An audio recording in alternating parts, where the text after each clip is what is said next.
Nas vastas estepes da Mongólia, onde o vento molda a paisagem e a sobrevivência, sempre foi uma luta diária, nasceu um homem destinado a transformar o mundo. Seu nome era Temujin, alguém que começou a vida cercado pela fome, pela violência e pelo abandono, muito distante da imagem de um grande imperador. Nada em sua infância indicava que ele se tornaria Genghis Khan, o líder que unificaria povos rivais e construiria o maior império terrestre contínuo da história. Esta não é apenas a história de conquistas e batalhas, mas a trajetória de um estrategista implacável, de um líder que rompeu tradições antigas, criou leis, reorganizou sociedades inteiras e redesenhou o mapa da Eurásia. Ao longo deste vídeo, vamos acompanhar sua ascensão desde as margens da sobrevivência até o centro do poder, entendendo como um homem das estepes conseguiu deixar uma marca que atravessou séculos. Se você gosta de histórias reais que parecem lendas, aproveite para curtir o vídeo, se inscrever no canal e ativar as notificações. Agora vamos começar essa jornada impressionante pela vida de Genghis Khan. Temujin nasceu por volta de 1162, em um mundo onde a terra não pertencia a ninguém e, ao mesmo tempo, a todos que fossem fortes o suficiente para defendê-la. As estepes mongóis se estendiam até onde a vista alcançava, um vasto mar de grama moldado por ventos constantes, invernos implacáveis e verões breves. Ali, a vida era nômade, guiada pelo movimento dos rebanhos, pelas estações e por códigos de honra transmitidos oralmente. Desde o início, o nascimento de uma criança não era apenas um evento familiar, mas uma aposta coletiva na sobrevivência do grupo. Temujin veio ao mundo em meio ao clã Borjigin, filho de Yesugei, um chefe respeitado, conhecido por sua habilidade como guerreiro e negociador. Segundo a tradição, o menino recebeu o nome de um inimigo derrotado por seu pai, um gesto simbólico que refletia a mentalidade das estepes. A guerra fazia parte da identidade, e a força era reconhecida como virtude. A mãe, Hoelun, desempenharia um papel decisivo em sua formação, transmitindo resistência, disciplina e uma noção clara de que nada seria concedido sem luta. A sociedade mongol era estruturada em clãs e subclãs, unidos por laços de sangue, alianças políticas e pactos de lealdade que podiam se desfazer tão rapidamente quanto eram formados. Não existia um Estado centralizado. O poder dependia da capacidade de liderança, do carisma e da habilidade de proteger e prover. Chefes fortes atraíam seguidores. Chefes fracos eram abandonados. A lealdade não era permanente, mas condicionada à sobrevivência e ao benefício mútuo. Desde cedo, Temujin foi exposto a esse ambiente instável. Ainda criança, acompanhou o pai em viagens entre diferentes grupos, aprendendo a observar gestos, silêncios e intenções. As negociações entre clãs eram tão importantes quanto os confrontos armados, e a habilidade de ler o outro, muitas vezes, significava a diferença entre viver e morrer. Esse aprendizado precoce, ainda inconsciente, moldaria profundamente sua visão de mundo. O equilíbrio frágil da família foi destruído quando Yesugei foi envenenado por membros de um clã rival, os Tártaros, durante uma visita aparentemente pacífica. A morte do chefe não representou apenas a perda de um pai, mas o colapso imediato da posição social de toda a família. Sem um líder capaz de impor respeito, o grupo que antes seguia, Yesugei rapidamente se dispersou. Aliados se afastaram, antigos pactos foram ignorados, e a família foi deixada à própria sorte. Hoelun, agora viúva, viu-se responsável por criar os filhos em um ambiente hostil, sem proteção e sem recursos. O que antes era uma tenda cercada por apoio, tornou-se um núcleo isolado, frequentemente alvo de desprezo e ameaça. A exclusão foi rápida e cruel. Aqueles que haviam partilhado refeições e jurado lealdade não hesitaram em abandonar a família quando o poder se dissolveu. A infância de Temujin passou a ser marcada pela escassez. A sobrevivência dependia da coleta de raízes, da pesca improvisada e da caça de pequenos animais. O conforto desapareceu, substituído pela necessidade constante de adaptação. Cada dia exigia esforço físico e vigilância. Não havia espaço para ingenuidade. A fome ensinava mais rápido do que qualquer conselho. Nesse período, os conflitos internos também se intensificaram. A pressão extrema revelou tensões dentro da própria família. Disputas por comida e autoridade culminaram em um episódio decisivo. Temujin matou um meio-irmão durante uma briga, um ato que, embora brutal, refletia o ambiente em que crescia. A violência não era exceção, mas parte da lógica de sobrevivência. A partir desse momento, ele deixou de ser apenas uma criança em dificuldade e passou a assumir um papel de liderança forçada, ainda que prematura. Além das dificuldades internas, a família enfrentava perseguições externas. Clãs rivais viam naquele grupo enfraquecido uma oportunidade de vingança ou dominação. Temujin chegou a ser capturado e mantido prisioneiro, acorrentado como exemplo de humilhação. A experiência do cativeiro deixou marcas profundas. Foi ali que ele compreendeu de forma concreta o que significava estar totalmente à mercê da vontade alheia. A fuga do cativeiro não foi apenas um episódio de sorte, mas um sinal de astúcia e observação. Aproveitando distrações, alianças improvisadas e o conhecimento do terreno, Temujin conseguiu escapar. Esse momento reforçou uma convicção que o acompanharia por toda a vida. A liberdade precisava ser conquistada e depender da compaixão dos outros era um risco fatal. Ao retornar à família, ele não era mais o mesmo. A infância, se é que ainda podia ser chamada assim, havia terminado cedo demais. As privações, a perda do pai, o abandono dos aliados e a experiência da humilhação moldaram um jovem desconfiado, atento e determinado. O mundo das estepes não oferecia segundas chances, e Temujin aprendeu isso antes de muitos outros. Enquanto crescia, ele observava atentamente os erros que levaram à queda de sua família. Compreendia que a autoridade baseada apenas em tradição ou sangue era frágil. O respeito verdadeiro vinha da capacidade de proteger, recompensar e punir quando necessário. Essas lições silenciosas, adquiridas em meio à fome e ao medo, seriam fundamentais para o caminho que começava a se desenhar. Assim, entre o vento cortante das planícies e a dureza da vida nômade, formava-se o caráter de alguém que não aceitaria permanecer à margem. O menino abandonado pelas estepes começava a se transformar em um sobrevivente obstinado, preparado para desafiar a ordem existente.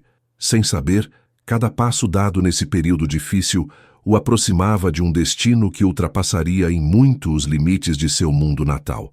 A juventude de Temujin foi marcada por um amadurecimento acelerado, imposto por circunstâncias que não ofereciam margem para a hesitação. Ainda muito jovem, ele já compreendia que a sobrevivência da família dependia de decisões firmes e muitas vezes impopulares. Hoelun continuava sendo o eixo moral do grupo, mas era Temujin quem pouco a pouco assumia a responsabilidade prática de proteger, alimentar e manter unidos aqueles que restavam. Cada escolha carregava consequências imediatas, e o erro raramente era perdoado pelas estepes. Com o passar dos anos, a necessidade de reconstruir alianças tornou-se evidente. Permanecer isolado significava desaparecer. Temujin começou a buscar antigos contatos de seu pai, mesmo sabendo que muitos o haviam abandonado. Essa aproximação não era ingênua. Ele entendia que, no mundo tribal, a lealdade podia ser renegociada se houvesse benefícios claros. Foi nesse contexto que retomou contato com Togrul, líder dos Queraitas, que havia sido aliado de Yesugei. Essa relação, inicialmente frágil, ofereceu a Temujin algo raro: proteção temporária e reconhecimento político. Paralelamente, ele fortaleceu o vínculo com Jamuka, um jovem de origem nobre com quem havia compartilhado laços de amizade na infância. Entre eles, existia uma conexão profunda, selada por juramentos tradicionais que iam além da simples camaradagem. No entanto, apesar da proximidade, suas visões de mundo começavam a divergir. Jamuka valorizava a hierarquia tradicional e o prestígio herdado. Temujin, moldado pela exclusão, passava a acreditar que a liderança deveria ser conquistada por mérito e lealdade prática. Enquanto essas alianças se formavam, a luta diária continuava. A família ainda vivia em condições precárias, e cada inverno representava um teste de resistência. Temujin organizava pequenas expedições de caça, negociava trocas modestas e distribuía os recursos de forma estratégica, garantindo que ninguém fosse deixado para trás. Essa postura fortalecia sua autoridade interna. Não. Era um líder imposto, mas alguém reconhecido por agir em benefício coletivo. A brutalidade do ambiente tribal, no entanto, não permitia estabilidade prolongada. Antigos inimigos não haviam esquecido as disputas do passado, e a ascensão gradual de Temujin começava a incomodar. Em uma dessas investidas, ele foi novamente capturado por um grupo rival. O cativeiro, mais uma vez, colocou-o em uma posição de extrema vulnerabilidade. Preso, exposto e humilhado, ele teve tempo para observar seus algozes, compreender suas motivações e identificar brechas na vigilância. Diferente da primeira experiência, agora Temujin não reagiu apenas por instinto. Ele avaliou o ambiente, conquistou a confiança de alguns guardas e explorou rivalidades internas entre seus capturadores. Quando a oportunidade surgiu, agiu com precisão. A fuga não foi um ato impulsivo, mas o resultado de paciência, leitura cuidadosa das relações de poder e cálculo de riscos. Esse episódio consolidou sua convicção de que a força bruta sozinha raramente era suficiente. Após escapar, Temujin retornou com uma compreensão ainda mais clara da natureza humana. Ele havia experimentado tanto a crueldade quanto a possibilidade de cooperação em meio ao caos. Essas vivências reforçaram sua habilidade de identificar aliados em potencial e de lidar com pessoas de origens diversas. A liderança, para ele, deixava de ser apenas comando e passava a envolver persuasão, recompensa e senso de pertencimento. Com o tempo, pequenos grupos começaram a se unir a ele. Eram homens e famílias que, assim como Temujin, haviam sido marginalizados pelo sistema tradicional. Ele oferecia proteção, divisão justa de recursos e oportunidades de ascensão baseadas em competência. Essa abordagem contrastava fortemente com os líderes aristocráticos das estepes, que privilegiavam laços de sangue e antigas linhagens. A diferença logo se tornou visível no comprometimento daqueles que o seguiam. Os conflitos com antigos aliados também se intensificaram. A relação com Jamuka, antes fraterna, transformou-se em rivalidade aberta. O rompimento não ocorreu de forma abrupta, mas como resultado de escolhas opostas.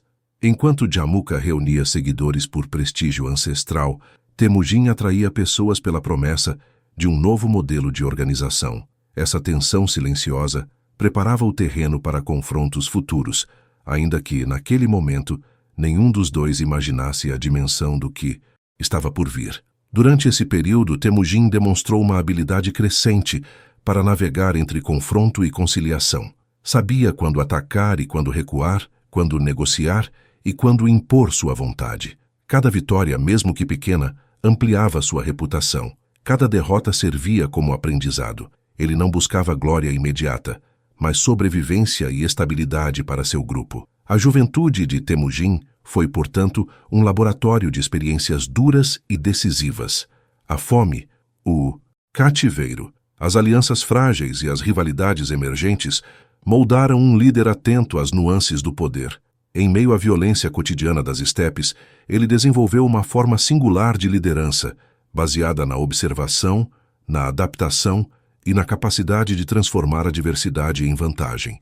Ao final desse período, Temujin já não era apenas um sobrevivente, tornara-se um ponto de referência para aqueles que buscavam uma alternativa à ordem tradicional. Sem perceber plenamente, ele começava a reunir as ferramentas humanas e políticas que, em breve, seriam usadas para desafiar toda a estrutura tribal da Mongólia. À medida que a influência de Temujin crescia, o cenário das estepes começava a se reorganizar ao seu redor.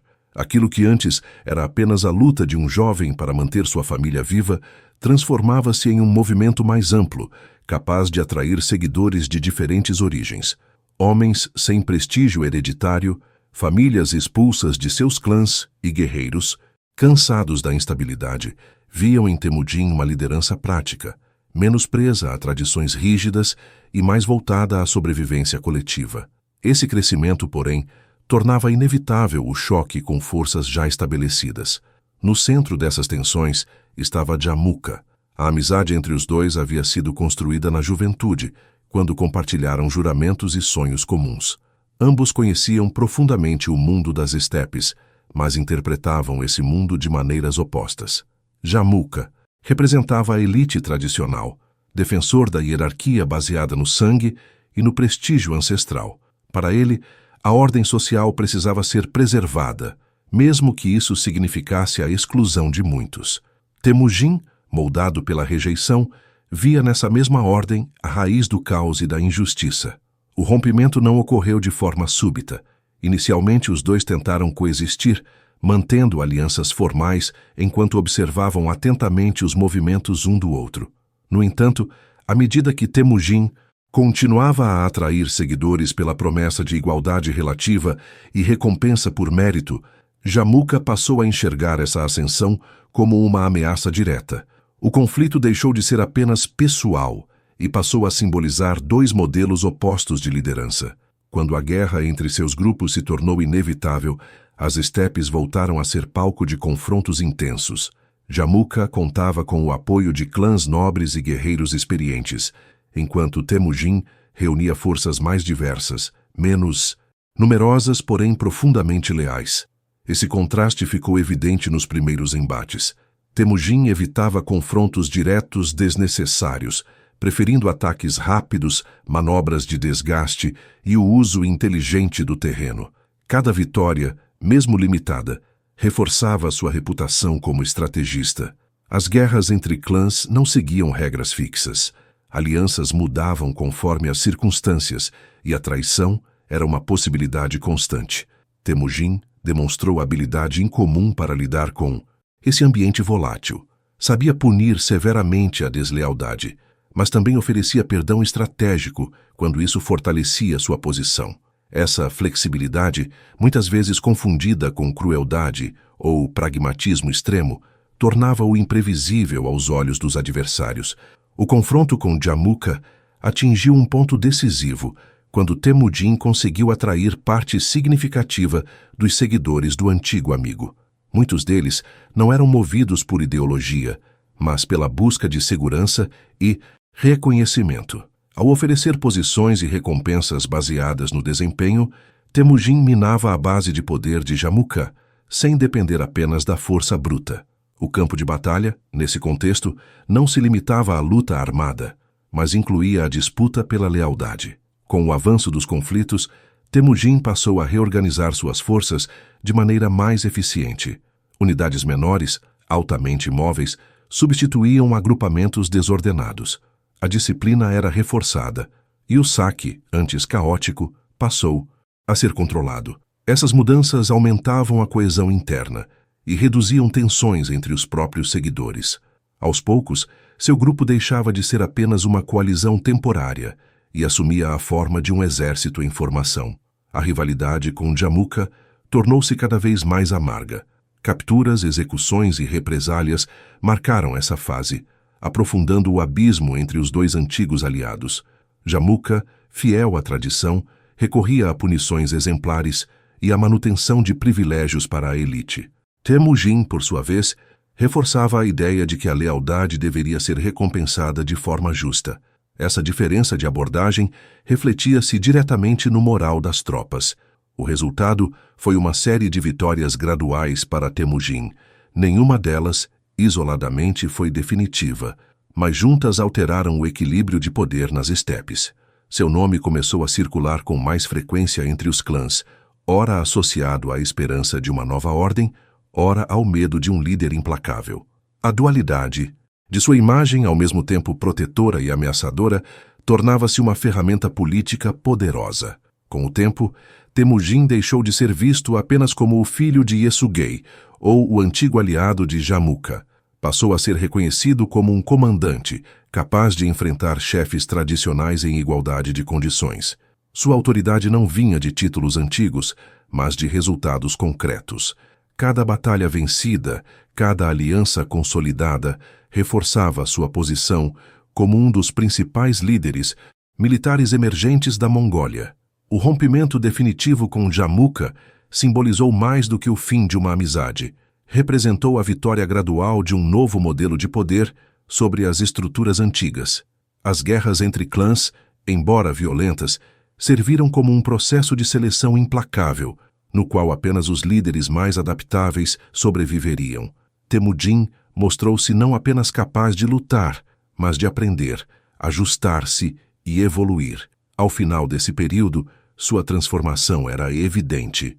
O jovem que lutara para não desaparecer nas estepes havia se tornado um comandante respeitado e temido, capaz de unir homens sob uma causa comum. A rivalidade com Jamuka, longe de enfraquecê-lo, funcionou como um catalisador que acelerou sua ascensão.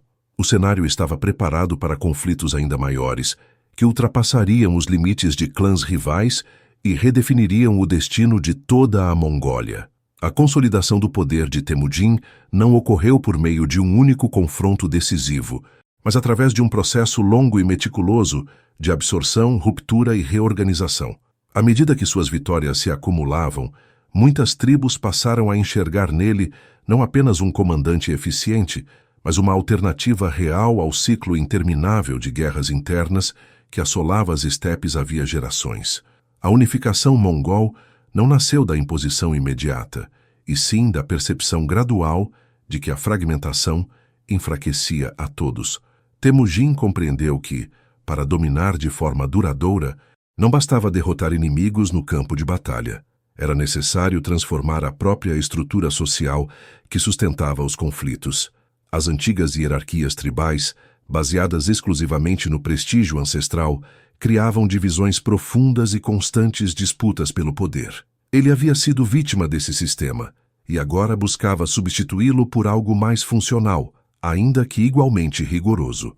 Uma de suas primeiras medidas foi integrar membros de clãs derrotados ao seu próprio grupo, em vez de eliminá-los indiscriminadamente.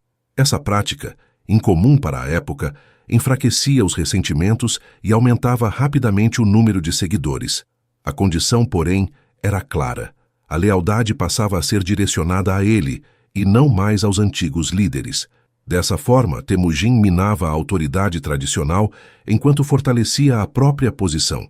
No campo militar, as mudanças foram ainda mais profundas. O exército deixou de ser uma reunião ocasional de guerreiros e passou a funcionar como uma força organizada, estruturada em unidades baseadas no número de homens, e não em laços familiares. Esse sistema quebrava as antigas divisões tribais e obrigava indivíduos de diferentes origens a lutar lado a lado. A coesão resultante não era emocional, mas funcional, sustentada por disciplina e objetivos comuns. A ascensão baseada em mérito tornou-se um dos pilares dessa nova ordem. Guerreiros habilidosos, estrategistas eficientes e líderes confiáveis podiam alcançar posições elevadas independentemente de sua origem. Essa política atraía homens talentosos que, no modelo tradicional, jamais teriam espaço para se destacar. Ao mesmo tempo, criava uma dependência direta do líder supremo, já que o status adquirido estava ligado ao seu reconhecimento. As reformas sociais acompanhavam as militares. Temujin impôs regras claras sobre divisão de saques, punições para desobediência e proteção aos membros do grupo. O saque descontrolado, fonte frequente de conflitos internos, passou a ser regulado. Essa medida reduzia rivalidades e reforçava a ideia de que o sucesso individual dependia do sucesso coletivo. Embora severas, essas normas traziam previsibilidade a um ambiente historicamente caótico. A resistência às mudanças não desapareceu sem confronto. Clãs tradicionais viam nas reformas uma ameaça direta à sua autoridade secular. Alguns tentaram se opor, formando coalizões para conter o avanço de Temujin. No entanto, essas alianças eram frágeis, unidas mais pelo medo do que por objetivos comuns. Em contraste, as forças de Temujin mostravam-se cada vez mais coesas e eficientes. Os conflitos que se seguiram foram decisivos. Batalhas contra líderes tradicionais consolidaram sua supremacia militar e demonstraram a eficácia de seu novo modelo. Cada vitória não apenas eliminava um adversário, mas incorporava recursos, homens e conhecimento. As estepes, antes divididas em múltiplos centros de poder, começavam a se reorganizar em torno de uma única autoridade. Nesse contexto, o destino de Jamuka assumiu um peso simbólico profundo. Quando o antigo rival foi finalmente derrotado, o episódio marcou o fim da velha aristocracia tribal como força dominante.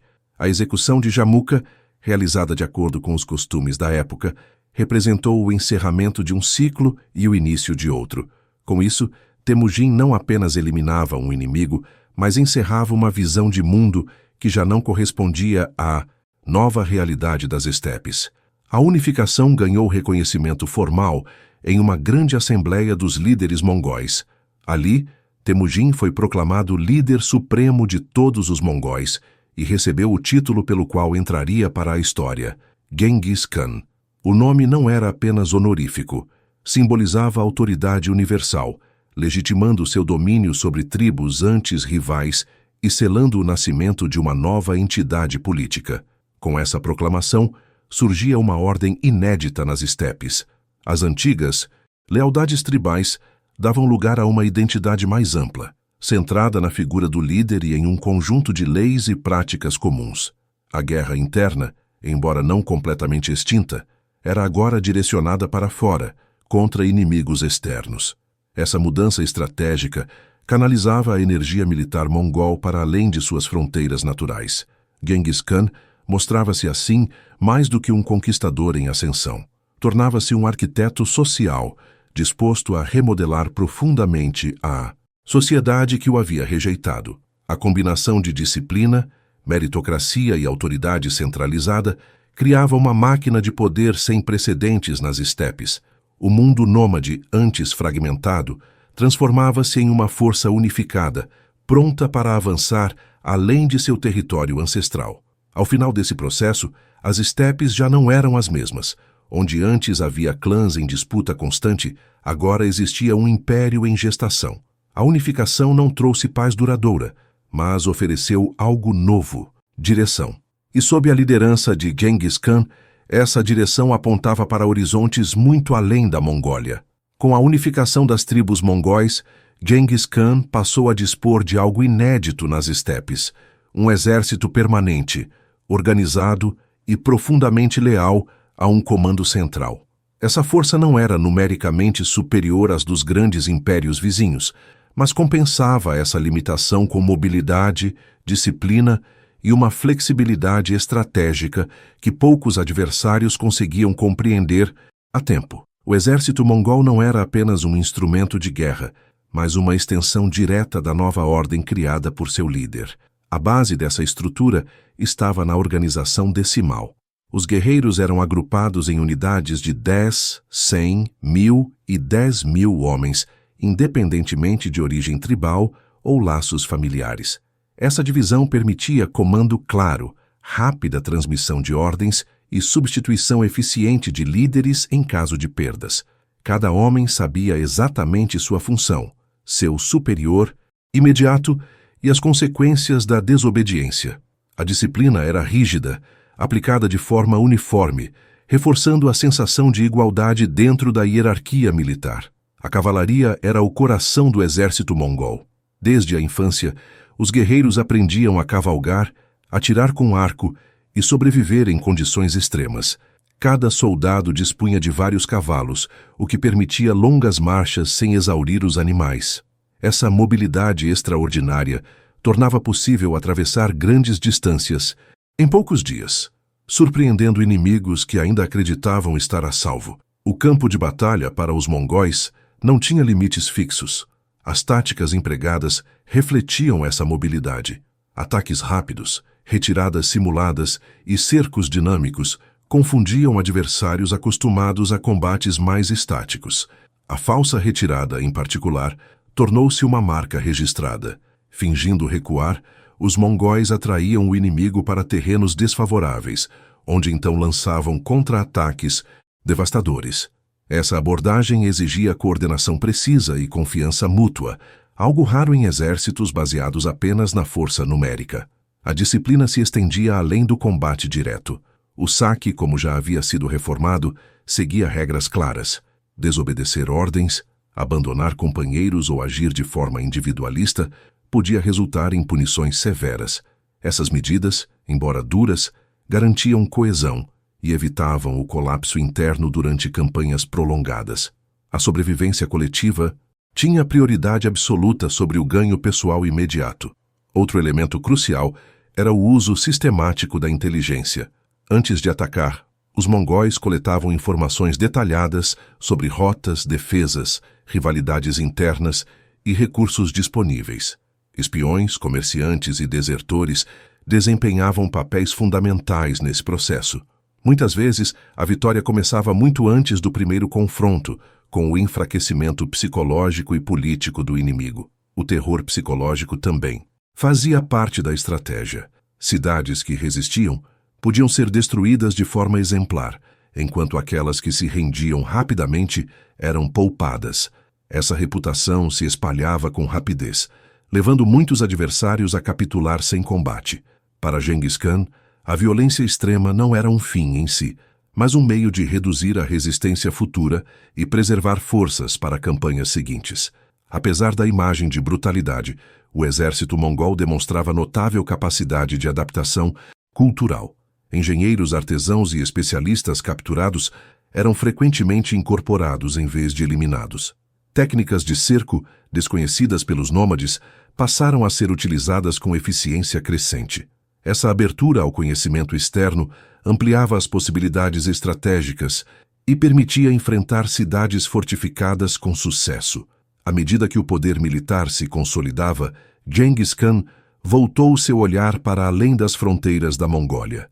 As primeiras campanhas externas tiveram como alvo povos vizinhos, tradicionalmente vistos como rivais ou ameaças potenciais.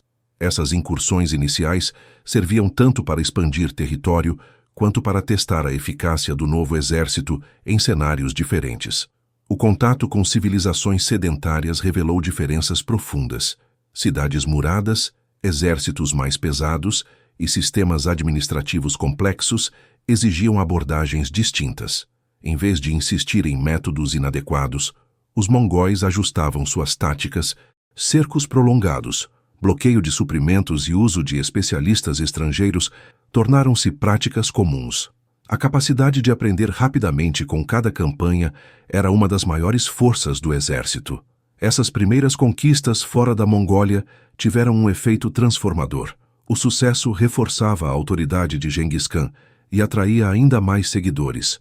O botim obtido financiava novas campanhas, enquanto a incorporação de povos conquistados ampliava os recursos humanos disponíveis. O império começava a assumir uma dimensão multinacional, ainda que sob controle firme do núcleo mongol. Ao mesmo tempo, a fama do exército se espalhava por regiões distantes. Histórias de cavaleiros velozes, ataques repentinos e destruição implacável atravessavam fronteiras antes mesmo da chegada das tropas. Essa reputação, cuidadosamente cultivada, muitas vezes bastava para desorganizar a resistência local. O medo tornava-se uma arma tão eficaz quanto o arco e a espada. Com o início das grandes campanhas de conquista, ficava claro que a unificação das estepes fora apenas o primeiro passo.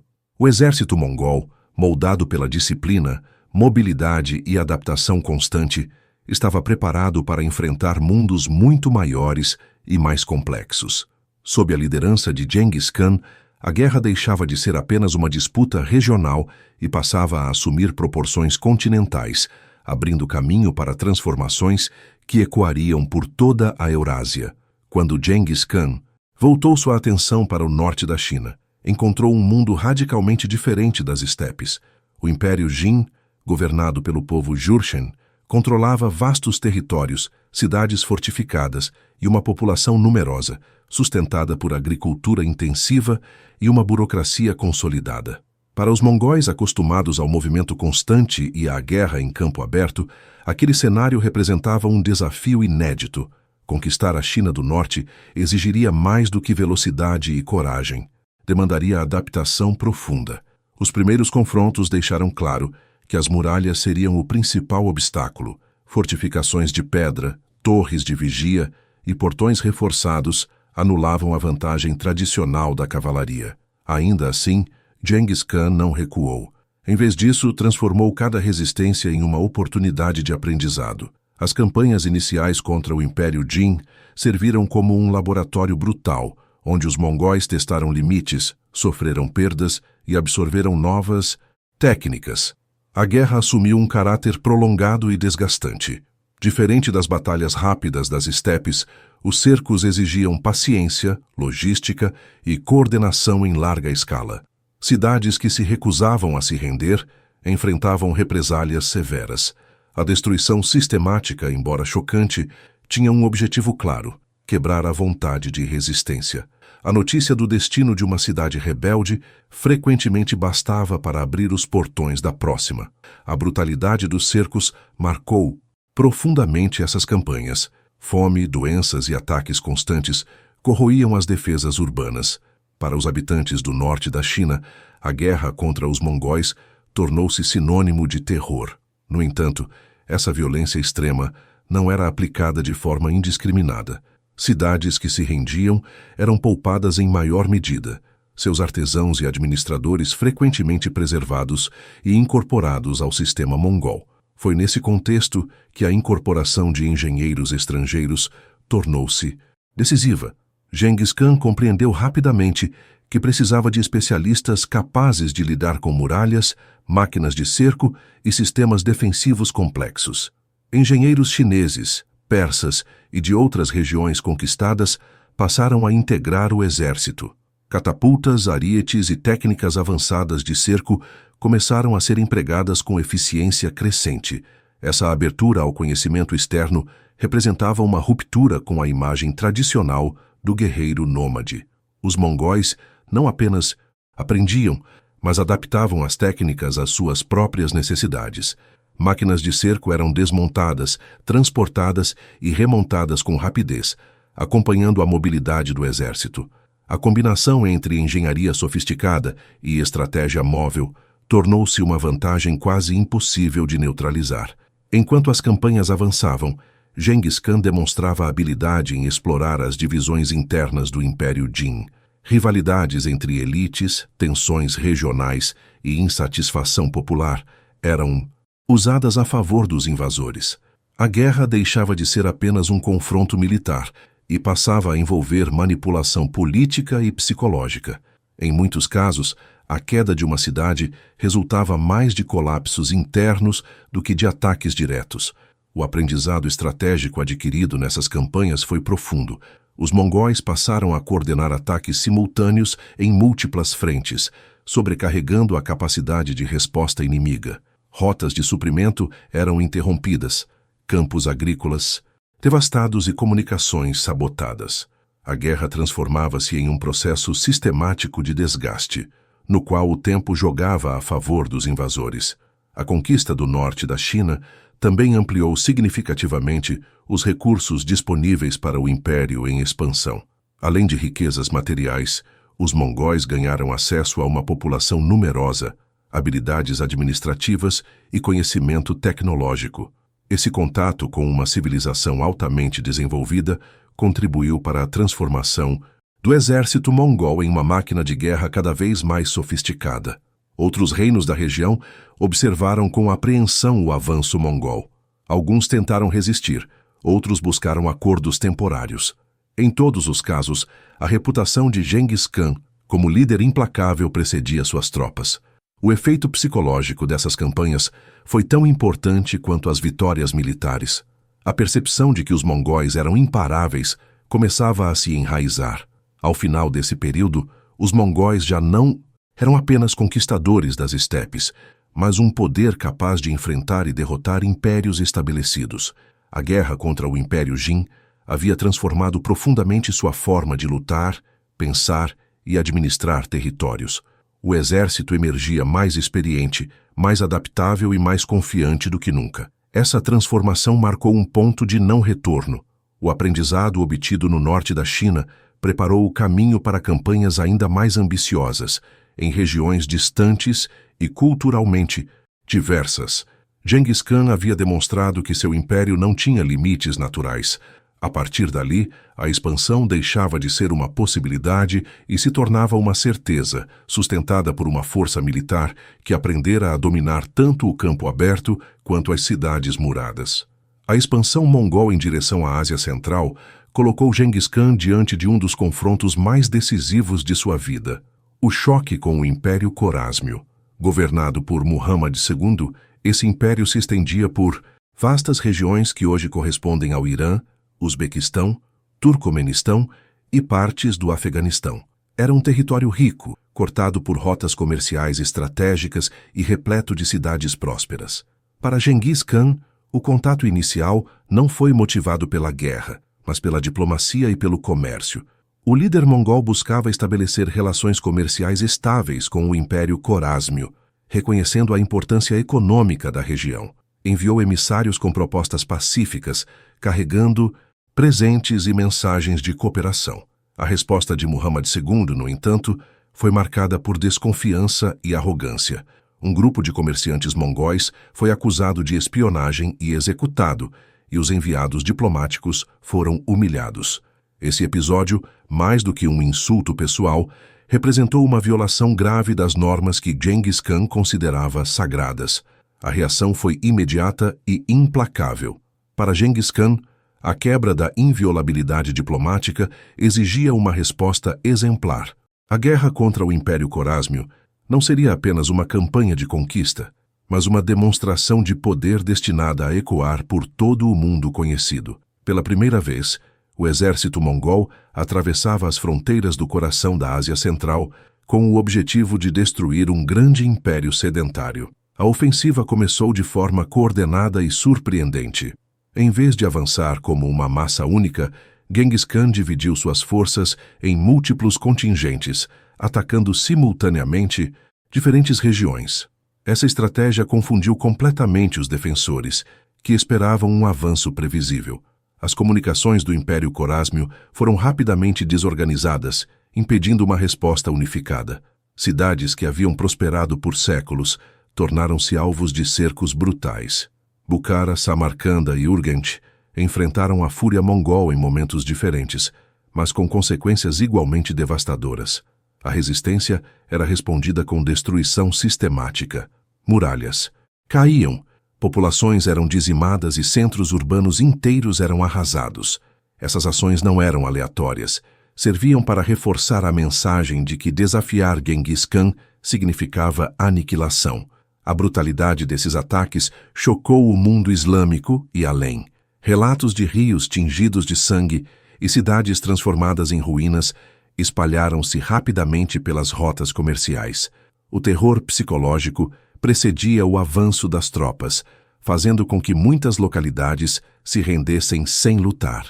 O medo tornava-se um aliado silencioso, reduzindo a necessidade de confrontos prolongados. Apesar da violência extrema, a campanha também revelou o refinamento estratégico dos mongóis. Genghis Khan adaptava suas táticas às características de cada região. Em áreas desérticas, explorava a mobilidade. Em regiões urbanas, recorria a cercos elaborados e à incorporação de especialistas locais. Governadores e administradores que se submetiam eram frequentemente mantidos em suas funções, garantindo a continuidade do controle. Muhammad II mostrou-se incapaz de organizar uma defesa eficaz. Em vez de enfrentar os mongóis diretamente, optou por recuar de cidade em cidade, esperando que as fortificações retardassem o avanço inimigo. Essa estratégia apenas fragmentou ainda mais a resistência. Perseguido implacavelmente, o Shah acabou fugindo para regiões remotas, morrendo pouco depois, isolado e derrotado. Seu império, antes poderoso, desmoronava rapidamente. A queda do Império Corásmio marcou um ponto crucial na carreira de Genghis Khan. Pela primeira vez, um grande império estabelecido havia sido destruído de forma quase total em um espaço de tempo relativamente curto. A Ásia Central, outrora um mosaico de cidades ricas e rotas comerciais vibrantes, passou a integrar o domínio mongol, ainda que marcada por profundas cicatrizes. O impacto dessa conquista foi imenso. Politicamente, eliminou um dos principais obstáculos à expansão mongol para o oeste. Economicamente, abriu caminhos para o controle das rotas da seda. Psicologicamente, consolidou a imagem de Genghis Khan como uma força imparável, capaz de punir qualquer desafio com violência absoluta. Reis, sultões e imperadores passaram a encarar os mongóis com uma mistura de temor e admiração. A fama de Genghis Khan atravessou fronteiras distantes. Notícias da destruição de cidades inteiras chegaram à Europa, ao Oriente Médio e à Índia, muitas vezes exageradas, mas sempre carregadas de espanto. O nome do líder mongol tornou-se sinônimo de devastação, alterando profundamente a forma como o mundo percebia a guerra e o poder. Ao final da campanha corásmia, Genghis Khan não era mais apenas o senhor das estepes ou o conquistador da China do Norte.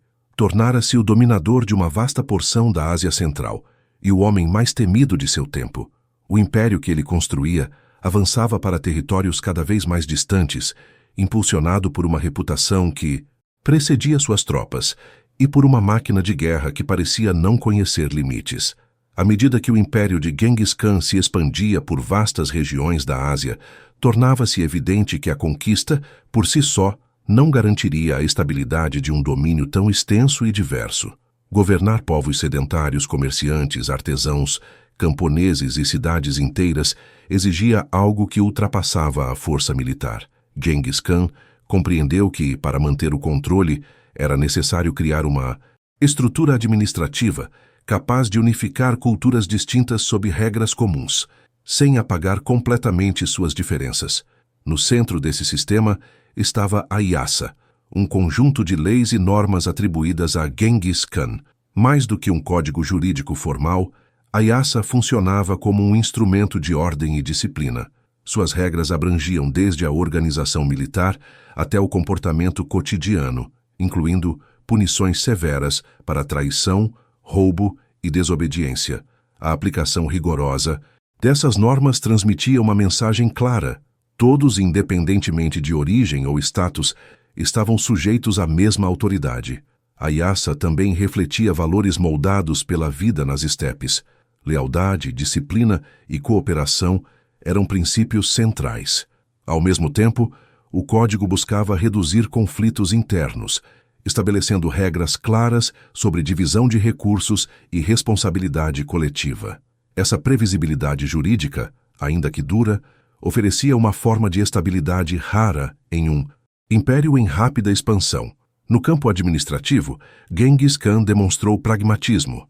Em vez de impor um modelo único de governo, aproveitou estruturas já existentes nos territórios conquistados. Governadores locais, escribas e funcionários experientes eram mantidos em seus cargos, desde que jurassem lealdade e garantissem o envio de tributos. Essa abordagem reduzia a resistência e assegurava continuidade na arrecadação e no controle das populações. A tolerância religiosa tornou-se uma das marcas mais notáveis de seu governo. Em um império que reunia xamanistas, budistas, muçulmanos, cristãos e seguidores de outras crenças, Genghis Khan optou por não privilegiar uma fé específica. Líderes religiosos eram isentos de certos impostos e podiam exercer livremente suas práticas, desde que não ameaçassem a ordem estabelecida. Essa política não apenas diminuía tensões internas, como também facilitava a cooptação de elites espirituais locais. O comércio recebeu atenção especial. Genghis Khan entendia que as rotas comerciais eram a espinha dorsal da prosperidade imperial. Mercadores passaram a contar com proteção oficial e as caravanas podiam atravessar grandes distâncias com relativa segurança. A unificação de vastos territórios sob um único domínio reduziu barreiras e incentivou a circulação de bens, ideias e tecnologias. Esse ambiente favoreceu o surgimento de uma rede comercial sem precedentes, ligando o Extremo Oriente ao mundo islâmico e além. Para sustentar esse fluxo, o Império desenvolveu sistemas de comunicação eficientes. Mensageiros percorriam longas distâncias, levando ordens e informações com rapidez surpreendente.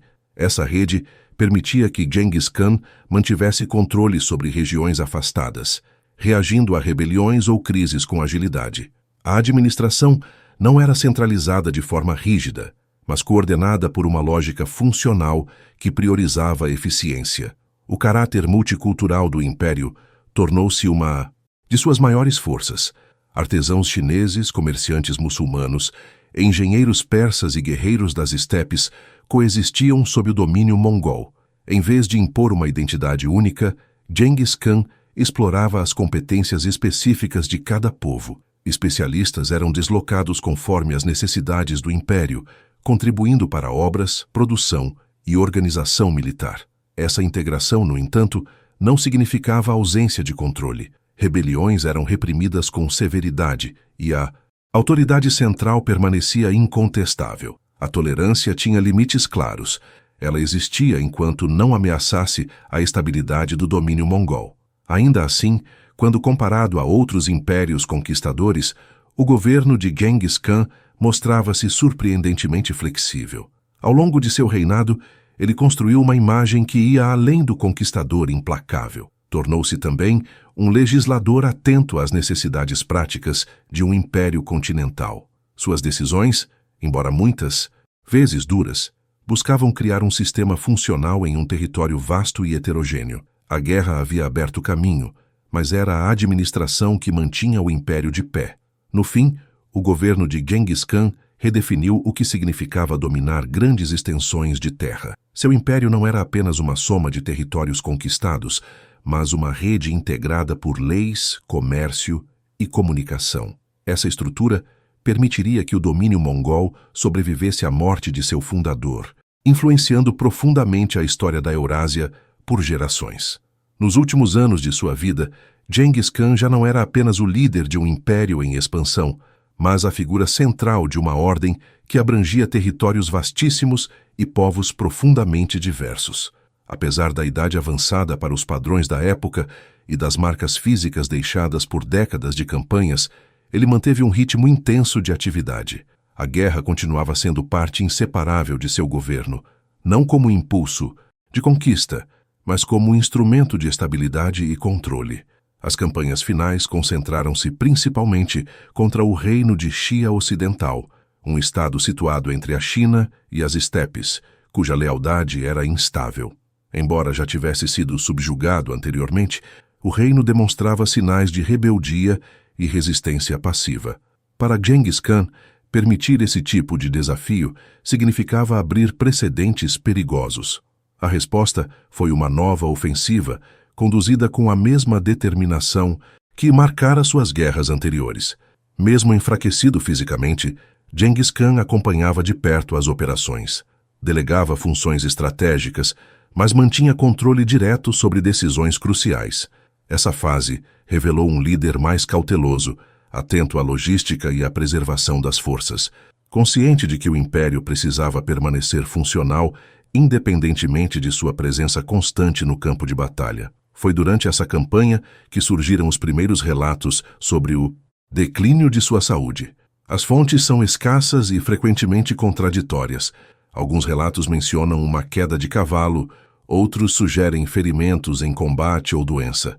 Há ainda versões que falam em causas naturais, agravadas pelo desgaste acumulado de uma vida inteira dedicada à guerra.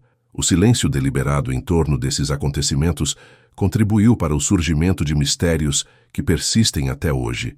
A morte de Genghis Khan, ocorrida em 1227, foi envolta em absoluto sigilo. Notícia foi mantida em segredo até o fim da campanha contra o Xia Ocidental, evitando qualquer sinal de fraqueza que pudesse incentivar revoltas. Esse controle da informação demonstra o grau de organização e disciplina alcançado pelo Império naquele momento. Mesmo sem seu líder visível, a máquina de guerra continuava operando. O local de seu sepultamento tornou-se um dos maiores enigmas da história. Segundo a tradição, o cortejo funerário teria eliminado qualquer pessoa que cruzasse seu caminho, garantindo que o túmulo permanecesse desconhecido. Até hoje, o destino exato de seus restos mortais permanece oculto, alimentando lendas e especulações. Esse desaparecimento simbólico reforçou a aura quase mítica em torno de sua figura. Mais importante do que os mistérios de sua morte foi o cuidado com a sucessão. Genghis Khan compreendia que o maior risco para seu império não vinha de inimigos externos, mas de disputas internas. Desde cedo, preparou seus filhos para governar, testando suas habilidades em campanhas e responsabilidades administrativas. A sucessão não seria baseada apenas na primogenitura, mas na capacidade de manter a unidade imperial. Seus filhos receberam territórios específicos para administrar, sob a supervisão da autoridade central. Essa divisão não significava fragmentação imediata, mas uma forma de treinar líderes regionais e garantir controle eficiente. Ao mesmo tempo, Genghis Khan estabeleceu regras claras para a sucessão suprema, buscando evitar conflitos abertos após sua morte. A escolha de Ögedei como sucessor refletiu esse pragmatismo. Embora não fosse o filho mais velho, Ögedei demonstrava equilíbrio, habilidade política e capacidade de conciliar interesses divergentes. Essa decisão foi comunicada aos principais líderes antes da morte de Genghis Khan, reduzindo o risco de disputas imediatas. O império estava sendo preparado para funcionar sem a presença constante de seu fundador. Além da sucessão, Genghis Khan deixou estruturas administrativas e militares suficientemente sólidas para garantir continuidade. O sistema de leis, a organização do exército e a rede de comunicação não dependiam mais exclusivamente de sua figura. Essa institucionalização do poder foi uma de suas realizações mais duradouras, permitindo que o império continuasse a se expandir nas décadas seguintes. Nos últimos momentos de sua vida, Genghis Khan parecia consciente de sua própria mortalidade, mas confiante no futuro do império. Sua preocupação não era com a memória pessoal, mas com a sobrevivência da ordem que havia criado. Ao garantir uma transição controlada, ele buscava impedir que o caos retornasse às estepes. Assim, sua morte não representou um colapso, mas uma passagem cuidadosamente planejada. O Império Mongol, longe de se desintegrar, entrou em uma nova fase de expansão sob a liderança de seus sucessores. O homem que havia surgido da marginalidade das estepes deixava para trás uma estrutura capaz de sobreviver sem ele, um feito raro na história dos grandes conquistadores. Nos últimos anos de sua vida, Genghis Khan já não era apenas o líder de um império em expansão, mas a figura central de uma ordem que abrangia territórios vastíssimos e povos profundamente diversos. Apesar da idade avançada para os padrões da época e das marcas físicas deixadas por décadas de campanhas, ele manteve um ritmo intenso de atividade. A guerra continuava sendo parte inseparável de seu governo, não como impulso cego de conquista, mas como instrumento de estabilidade, dissuasão e controle político. As campanhas finais concentraram-se principalmente contra o Reino de Xia Ocidental, um estado localizado entre a China e as estepes, cuja lealdade sempre fora frágil. Embora já tivesse reconhecido a supremacia mongol em momentos anteriores, o reino demonstrava sinais de resistência e hesitação em cumprir obrigações. Para Genghis Khan, tolerar esse comportamento significava enfraquecer a autoridade central e abrir precedentes perigosos. A resposta foi uma nova ofensiva, conduzida com rigor calculado e sem concessões. Mesmo debilitado, Genghis Khan acompanhava de perto o andamento da campanha, delegava tarefas estratégicas aos generais mais experientes, mas mantinha controle direto sobre decisões cruciais. Essa fase revela um líder mais cauteloso, consciente de que o império precisava funcionar como uma engrenagem autônoma. A preocupação já não era apenas vencer, mas preservar forças, manter a disciplina e garantir continuidade administrativa. Foi durante essa campanha que surgiram os primeiros relatos sobre o agravamento de sua saúde. As fontes são fragmentadas e, muitas vezes, contraditórias. Alguns cronistas falam em uma queda de cavalo durante uma caçada, outros mencionam ferimentos sofridos em combate ou doenças silenciosas. Há ainda versões que apontam para causas naturais, agravadas pelo desgaste acumulado de uma vida inteira marcada por conflitos. O que se sabe é que sua condição se deteriorou rapidamente, longe dos olhos do público. A morte de Genghis Khan, em 1227, foi cercada de absoluto sigilo. A notícia foi mantida oculta até a completa submissão do Xia Ocidental, evitando qualquer sinal de fraqueza que pudesse estimular revoltas ou traições. Mesmo após seu falecimento, o exército continuou operando com eficiência, o que evidencia o nível de organização alcançado pelo Império. A autoridade já não dependia exclusivamente da presença física de seu fundador. O destino de seu corpo tornou-se um dos maiores enigmas da história. De acordo com a tradição mongol, o local de sepultamento foi mantido em segredo absoluto. Relatos posteriores afirmam que o cortejo funerário eliminou qualquer pessoa que cruzasse seu caminho, garantindo que o túmulo permanecesse desconhecido.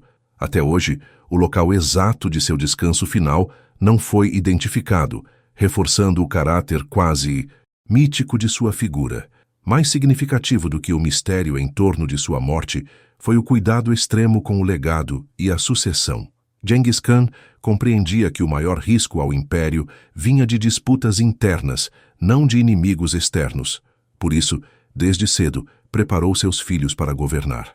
Cada um recebeu responsabilidades militares e administrativas, sendo testados em campanhas e na gestão de territórios conquistados. A divisão do império em áreas de administração não significava fragmentação imediata, mas uma estratégia de controle. Cada filho governava sob a autoridade suprema do Khan, mantendo a unidade política enquanto adquiria experiência. Ao mesmo tempo, regras claras foram estabelecidas para a sucessão geral, buscando evitar conflitos entre herdeiros. A escolha de Ogedei como sucessor refletiu esse pragmatismo. Embora não fosse o primogênito, ele demonstrava equilíbrio, capacidade de conciliação e habilidade política, qualidades essenciais para manter coeso um império tão vasto. A decisão foi comunicada aos principais líderes antes da morte de Genghis Khan, reduzindo significativamente o risco de disputas imediatas pelo poder. Além da sucessão, Genghis Khan deixou estruturas sólidas que garantiam continuidade. O sistema legal, a organização militar baseada no mérito e a rede de comunicação permitiam que o império funcionasse sem depender de um único homem. Essa institucionalização do poder foi uma de suas maiores conquistas, ainda que menos visível do que suas vitórias militares. Nos últimos momentos, sua preocupação não parecia estar ligada à própria memória, mas à sobrevivência da ordem que havia criado. Ele entendia que um império só se torna verdadeiramente duradouro quando é capaz de sobreviver ao seu fundador. Ao preparar cuidadosamente essa transição, evitou o colapso imediato que marcou tantos outros domínios construídos pela força. Assim, a morte de Genghis Khan não representou o fim de uma era, mas o início de outra. O Império Mongol seguiu em expansão sob a liderança de seus sucessores, apoiado em bases sólidas lançadas por aquele que surgira das margens das estepes. O homem desapareceu, mas a estrutura que criou continuou a moldar o destino de continentes inteiros. O impacto de Genghis Khan não terminou com sua morte. Pelo contrário, foi após seu desaparecimento que a dimensão real de sua obra se tornou plenamente visível. O império que ele havia estruturado não se fragmentou imediatamente como muitos esperavam. Sustentado por leis, disciplina militar e uma lógica administrativa funcional, o domínio mongol continuou a se expandir sob seus sucessores, alcançando uma extensão jamais vista antes ou depois. Da China ao leste europeu, vastas regiões passaram a fazer parte de uma mesma esfera de poder. Sob os grandes khans que o sucederam, o império entrou em uma fase marcada por relativa estabilidade interna, conhecida posteriormente como Pax Mongólica. Pela primeira vez em séculos, grande parte da Eurásia esteve conectada por rotas seguras, sob uma autoridade comum. Mercadores, viajantes, diplomatas e missionários puderam atravessar continentes inteiros com riscos reduzidos. O medo que antes acompanhava o avanço mongol deu lugar a uma previsibilidade que favorecia o intercâmbio. Essa estabilidade teve efeitos profundos sobre o comércio. As rotas da seda, antes fragmentadas por guerras constantes, foram revitalizadas. Produtos, metais preciosos, tecidos, especiarias e ideias circularam com uma intensidade inédita. Cidades distantes passaram a integrar uma mesma rede econômica. O Império Mongol não criou o comércio intercontinental, mas ofereceu as condições necessárias para que ele florescesse em escala global. As transformações culturais foram igualmente significativas. Conhecimentos científicos, tecnológicos e médicos viajaram entre o Oriente e o Ocidente. Técnicas de fabricação de papel, pólvora e impressão alcançaram novas regiões, enquanto conceitos matemáticos, astronômicos e filosóficos se difundiram em ambos os sentidos. Essa circulação não foi fruto de um projeto cultural consciente, mas da estrutura imperial que eliminava barreiras e incentivava a mobilidade. Politicamente, o legado de Genghis Khan redefiniu a forma de governar grandes territórios. A ideia de administração baseada no mérito, já aplicada por ele, influenciou gerações posteriores dentro e fora do mundo. Mongol. Embora muitos impérios tenham adotado modelos diferentes, a noção de que competência poderia superar linhagem encontrou ecos duradouros. O domínio mongol também demonstrou que a integração de múltiplas culturas podia ser uma força, não uma fraqueza. Ao mesmo tempo, o impacto humano das conquistas foi imenso e doloroso. Cidades destruídas, populações dizimadas e regiões inteiras despovoadas deixaram marcas profundas. Em muitas áreas, a memória de Genghis Khan permaneceu associada à devastação. Essa dualidade é parte inseparável de seu legado.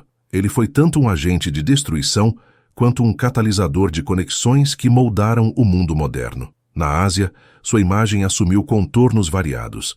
Para alguns povos, tornou-se um ancestral fundador, símbolo de identidade e orgulho nacional. Para outros, permaneceu como o invasor implacável. Essa diversidade de percepções reflete a complexidade de seu impacto. Genghis Khan não pertence a uma narrativa única, mas a múltiplas histórias entrelaçadas. O império, com o tempo, fragmentou-se em diferentes kanatos, cada um seguindo caminhos próprios. Ainda assim, a base lançada por seu fundador continuou a influenciar essas entidades políticas. Mesmo quando o poder mongol declinou, as rotas abertas, as trocas culturais e as transformações institucionais permaneceram.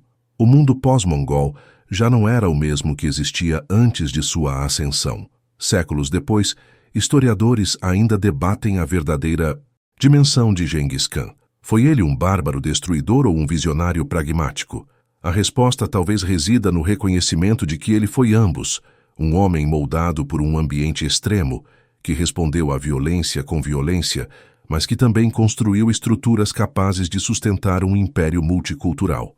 Sua grandeza não está em virtudes morais, mas na escala de suas ações e consequências.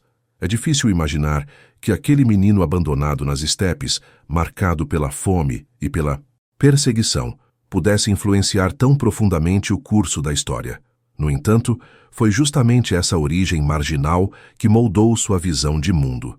Genghis Khan não herdou um império, não recebeu legitimidade tradicional e não contou com proteção divina reconhecida. Ele construiu tudo a partir da experiência, da adaptação e da força. Ao observar o mundo que emergiu após sua passagem, torna-se claro que sua história não é apenas a de um conquistador, mas a de um transformador. Ele conectou continentes, acelerou encontros culturais e redefiniu as possibilidades do poder humano. Poucos indivíduos deixaram marcas tão profundas e duradouras. Assim, a trajetória de Genghis Khan atravessa o tempo como um lembrete incômodo e fascinante. Um homem das estepes, sem trono nem herança, foi capaz de moldar séculos de história mundial. Seu império desapareceu, mas o mundo que ajudou a criar continuou em movimento, carregando consigo ecos de suas conquistas, suas destruições e suas transformações.